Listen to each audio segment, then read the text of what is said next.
Hi guys, welcome back to our YouTube channel. आज हम लोग एक नया थ्योरम देखेंगे, that is area of a similar triangle का रेशो का थ्योरम देखेंगे। तो ये थ्योरम क्या है, किस तरह से वर्कआउट हो रहा है, वो आज देख लेते हैं। One of the important theorem है। अगेन ये भी थ्योरम आपको बोर्ड एग्जाम में पूछा जाता है, तो देखते हैं थ्योरम क्या है और किस तरह से इसको सॉल्व करने का है।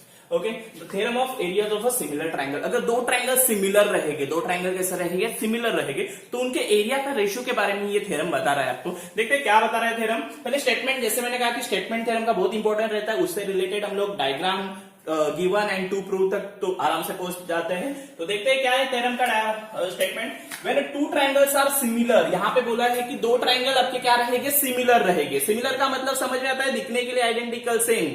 ओके, उसे हम लोग क्या कहते हैं, सिमिलर। जैसे कि यहाँ पे हम लोग ने दो ट्रायंगल निकाले, एबीसी एंड पीक्यूआर। ये कैसे है, सिमिलर है। कैसे है, सिमिलर। दिखते वक्त सेम दिख रहे, साइज छोटा बड़ा दिख रहा है, ठीक है, लेकिन दिखते वक्त सेम टाइप के दिख रहे हैं। ओके, इसे हम लोग सिमिलर ट्रायंगल कहेंगे। The ratio of those triangles is, okay, उनके एरिया का ratio is equal to the square of their corresponding side. तो उनका जो करस्पॉन्डिंग साइड रहेगा उनके स्क्वायर के रेशियो में रहता है। अगर दो ट्रायंगल सिमिलर रहेंगे तो उनके एरिया का रेशियो करस्पॉन्डिंग साइड के स्क्वायर के रेशियो में रहता है। मतलब क्या, जैसे मैंने कहा कि ये दो डायग्राम मैंने निकाल दिए, दो ट्रायंगल निकाल दिए हैं। तो पहले हम लोग जाते हैं गिवन में, two triangles are similar, that means ये देखो दो triangle similar, triangle ABC similar to triangle PQR. ये सिमिलर का सिंबल है, आपको पता रहेगा। ओके, तो ये सिमिलर का सिंबल है, triangle ABC similar to triangle PQR, and AD perpendicular to BC, PS perpendicular to QR. ये आप लोग को दिख रहा है, ये आपका क्या है,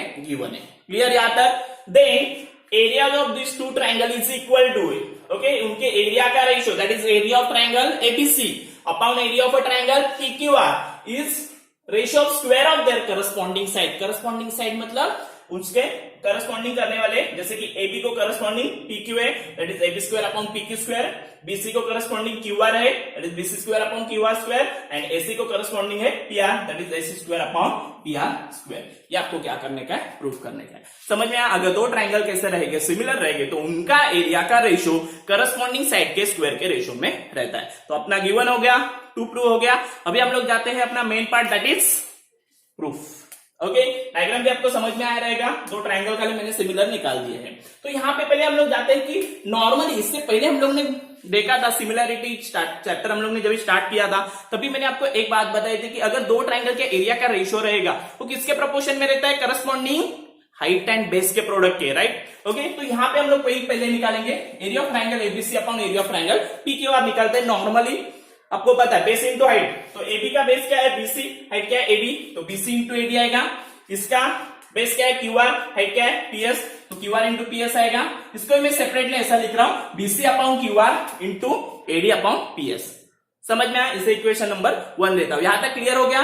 सिंपल बात है, आपको खाली क्या करने का है, दो ट्रायंगल के एरिया का रेशियो किसके प्रोपोर्शन में रहता है, करस्पॉन्डिंग बेस एंड हाइट के प्रोडक्ट के रेशियो में रहता है। ओके, तो इस तरह से आपका क्या आएगा, यहाँ पे BC upon QR into AD upon PS. Clear, समझ में आया सबको यहाँ तक। चलो अभी आगे जाते हैं। अभी हम लोग के पास यहाँ पे दो ट्रायंगल लेते हैं, दैट इज एबीडी।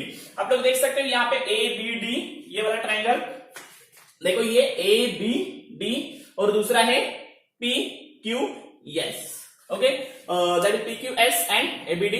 ये दो ट्रायंगल हम लोग क्या करेंगे, सिमिलर बताएंगे। क्या बताएंगे, सिमिलर बताएंगे। अभी सिमिलर बताने के लिए आपको पता है कुछ टेस्ट की जरूरत रहती है। हम लोग ने 9 में सीखा था, SSS टेस्ट रहेगा या SAS टेस्ट रहेगा या AAA टेस्ट रहेगा, ऐसे बहुत सारे टेस्ट हम लोग ने वहां पे देखे थे। तो उसके हेल्प से हम लोग क्या करेंगे, पहले ये दो ट्रायंगल क्या दिखाएंगे, सिमिलर दिखाएंगे। तो देखते हैं इसमें क्या इंफॉर्मेशन है जिससे हम लोग ये सिमिलर बता सकते हैं। तो पहली बात तो अगर आप लोग डायग्राम देखोगे तो डायग्राम में B और Q के लिए हम लोग ने आइडेंटिकल मार्क कर दिया। B और Q के लिए आइडेंटिकल मार्क दिख रहा है, बराबर। That means B is congruent to Q, B is congruent to Q।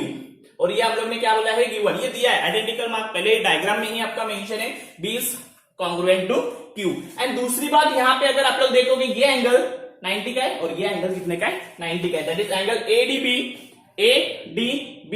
ADB and PSQ is equal to 90 degree.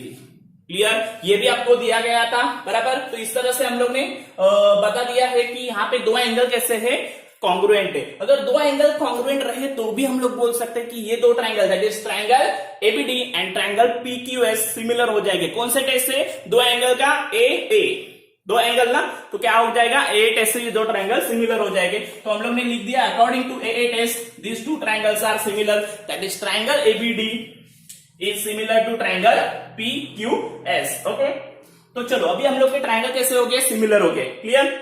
अभी हम लोग को ये भी पता है कि अगर दो ट्रायंगल सिमिलर रहेंगे तो उनके करस्पॉन्डिंग साइड कैसे रहते हैं, same in ratio, same in ratio. तो हम लोग यहाँ पे कोई तो दो साइड का लेते हैं, जैसे कि यहाँ पे मैंने एडी और किसका लिया है, PS, AD PS, and then हम लोग ने लिया है एबी और पीक्यू। कौन सा, AD and PS and AB and PQ. और यहाँ पे मैंने लिखा है corresponding side of similar triangle. क्या लिखा है, corresponding side of similar triangle in same ratio. Actually corresponding side of similar triangle same ratio में रहता है, इसके लिए AB upon PS is equal to क्या आ गया, एबी अपॉन पीक्यू।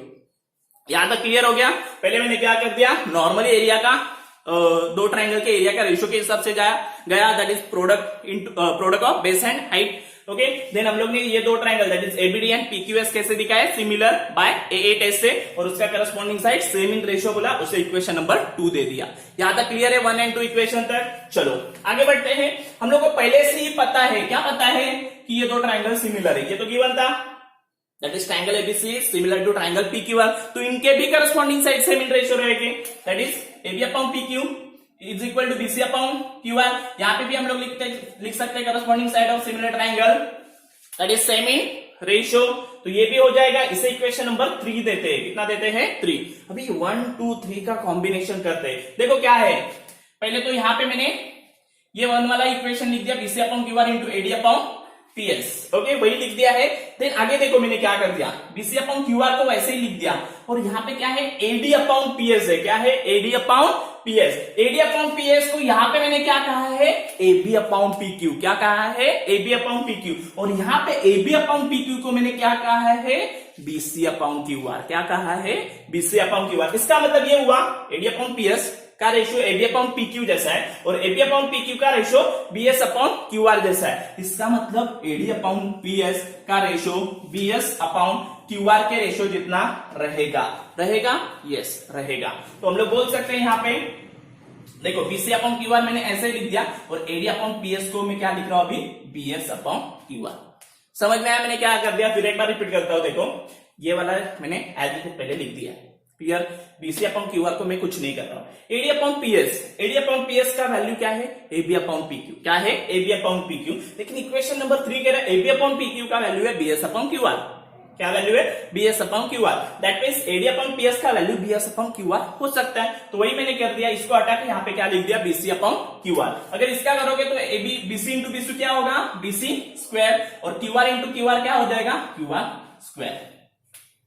समझ में आया। इसका मतलब हम लोग ने बता दिया कि ट्रायंगल के एरिया का रेशियो करस्पॉन्डिंग साइड के स्क्वायर के जितना रहेगा। और सिमिलरली करके हम लोग बोल सकते हैं कि अगर हम लोग ने एक पार्ट के लिए दिखाया तो तीनों पार्ट के लिए भी हम लोग दिखा सकते हैं, that is area of a triangle ABC upon area of a triangle PQR is equal to AB square upon PQ square equal to BC square upon QR square AC square upon PR square. तीनों side के लिए हम लोग बता सकते हैं। यहाँ पे मैंने एक साइड के लिए आपको बता दिया, सिमिलरली करके आप लोग बाकी साइड के लिए भी लिख सकते हो, अदर साइड्स के लिए लिख सकते हो। क्लियर, समझ में आया। तो आपको यहाँ पे दो चीजों के ऊपर ध्यान देने का है। पहला, normal area of a triangle, okay, that is product of base into height, and then दो ट्रायंगल सिमिलर बता के उसका एक इक्वेशन। क्लियर। और ये तो आपका गिवन था, उसका इक्वेशन को कंबाइन करो और आप लोग का आपका सॉल्यूशन मिल जाएगा। समझ में आया। तो इस तरह से ये थ्योरम आपका वर्कआउट होने वाला है। जैसे मैंने कहा कि ये भी एक one of the important theorem है, बोर्ड पेपर में ये भी पूछा जाता है, तो प्रॉपरली देखो। और जैसे मैंने कहा कि स्टेटमेंट इंपॉर्टेंट है, स्टेटमेंट से हम लोग